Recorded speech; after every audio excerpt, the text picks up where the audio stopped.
আসসালামু আলাইকুম ওরহমতুল্লাহি ওবরাকাতুহু। প্রিয় বন্ধুগণ, আশা করছি আপনারা সকলেই ভালো আছেন। আমিও আল্লাহর মেহেরবানিতে খুবই ভালো আছি। তো বন্ধুগণ, প্রত্যেক দিনের মতো আপনাদের মাঝে একটা করে ভিডিও আমি আপলোড দিয়ে থাকি। তো যে সমস্ত সমস্যার জন্য সমাধান দিয়ে থাকি, তো সেটা আমার নিজস্ব মন করা কিছু নেই বা আমার নিজের বানানো কিছু নয়। সুতরাং আপনারা ইউটিউবে খুঁজলে অনেক কিছু তদবির, বশীকরণ, ভালোবাসা, মোহাব্বত, ভালো মন্দ সব কিছু তদবির আপনারা পেয়ে যাবেন।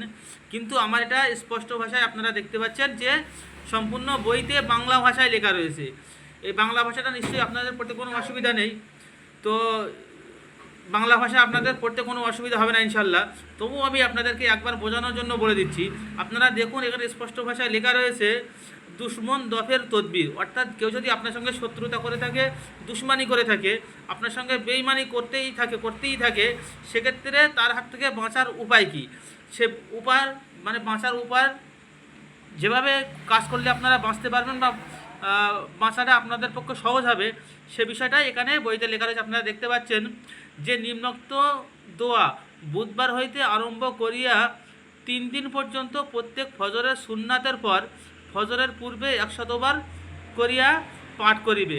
অর্থাৎ প্রত্যেক দিন 7 দিন পর্যন্ত ফজরের নামাজের পরে একটা দোয়া পাঠ করতে হবে। 3 দিন পাঠ করতে হবে। কতবার করে? 100 বার। অর্থাৎ 100 বার করে প্রত্যেক দিন ফজরের নামাজের পরে আপনাকে পাঠ করতে হবে। 3 দিনের বেশি করিবে না।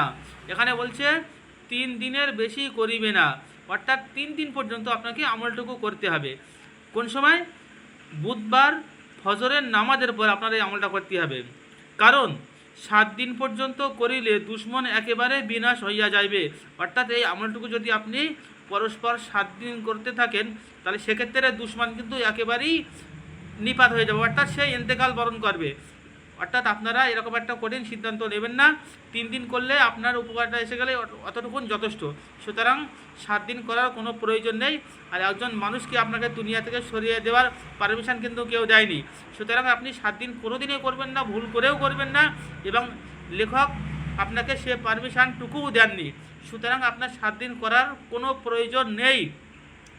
এবং আপনার যেটা করতে হবে, কারণ 7 দিন পর্যন্ত করলে দুশ্মন একেবারে বিনাশ হইয়া যাইবে।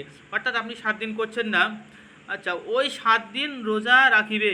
অর্থাৎ যে কদিন আপনি এই আমলটুকু করবেন, সেই কদিন আপনাকে কিন্তু রোজা রাখতে হবে। রোজা অবস্থায় এই আমলটুকু ফজরের পরে 100 বার করে পাঠ করতে হবে। এই তদবির করিতে হইলে পৃথকভাবে এজাজাত নিতে হইবে। অর্থাৎ যদি আপনি বাড়ি বসে করতে চান, কারোর কাছে না গিয়ে, সেক্ষেত্রে আমার কাছ থেকে কিন্তু আপনাকে এজাজাত নিতে হবে। আমাকে কারোর থেকে এজাজাত নিতে হয়েছে, সুতরাং আপনাকেও এজাজাত নিতে হবে। এবং দোয়াটা কি দোয়াটা পড়লে, কোন মন্ত্রটা পাঠ করলে, তেলাওয়াত করলে আপনার শত্রু একেবারেই বিনাশ হয়ে যাবে, শত্রু দমন হয়ে যাবে। এখানে লেখা রয়েছে আরবি ভাষায়, আমি আরবিতে বলে দিচ্ছি, আপনারা বাংলায় লিখে নেবেন। ইয়া কাহিরু যুল আরশিশ শাদীদি আনতাল্লাযী লা ইউতাকু ইনতিকামাতুহু ইয়া কাহির। আবারও বলছি, ইয়া কাহিরু যুল আরশিশ শাদীদি আনতাল্লাযী লা ইউতাকু ইনতিকামাতুহু ইয়া কাহির।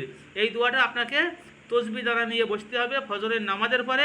আপনি ফজরের নামাজ পড়লে তো খুবই ভালো, যদি নাও পড়েন একান্ত, ফজরের নামাজের রক্ত শেষ হয়ে গেলে তারপরে আপনাকে পড়তে হবে প্রত্যেক দিন 100 বার করে। এবং যেটা করতে হবে সেটি হলো 3 দিন আপনাকে তেলাওয়াত করতে হবে, এবং নির্দিষ্ট একটি দিনে। সুতরাং যদি আপনাদের বুঝতে কোনো অসুবিধা হয়, অবশ্যই স্ক্রিনে দেওয়া নাম্বারে আপনারা যোগাযোগ করবেন।